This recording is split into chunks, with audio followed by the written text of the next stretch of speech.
વડોદરા મહાનગરપાલિકાના અનઘડ વહીવટનો ઉત્તમ નમૂનો સામે આવ્યો છે, જેમાં ભૂતળી ઝાપાથી ફતેપુરા તરફ જવાનો બનાવેલ રોડ પાલિકાએ ખોદી નાખ્યો છે।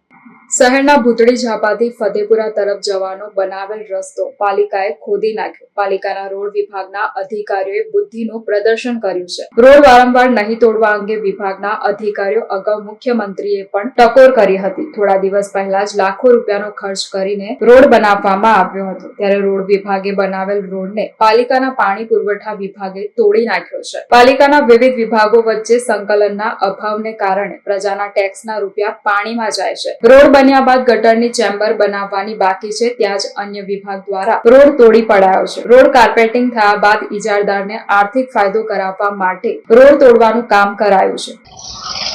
વડોદરામાં રોડ રસ્તા બને છે, કરોડો રૂપિયાના, લગભગ 200 કરોડના કામ ચાલે છે।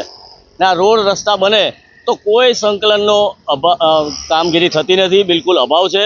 રોડ પ્રોજેક્ટ રસ્તો બનાવવાનું ચાલુ કરે 6 મહિનાથી આની પર કામ ચાલી રહ્યું હોય ત્યારે સંકલનના ભાગરૂપે પાણી પુરવઠા ખાતાને, ગટર ખાતાને, ગેસ ખાતાને એ લોકો ઇન્ટિમેટ કરતા હોય છે કે તમારે જે ખોદવાનું હોય એ ખોદી નાખો, તો આ ખોદતા નથી। અને જેવો રોડ બની ગયો, જેવું એની પર કાર્પેટ થઈ ગયું, જેવું એની પર એસી થઈ ગયું, આસ્ફાલ્ટ કોન્ક્રીટ થઈ ગયું, ઇવન કોર ટેસ્ટ કરી ગયા રોડની સ્ટ્રેન્થનો, હજી ખાલી ચેમ્બરો જ ઊંચી કરવાની બાકી છે અને પાણી પુરવઠા ખાતા આવ્યું અને આ રોડની વચ્ચોવચ્ચ ખૂબ મોટું ખોદી નાખ્યું।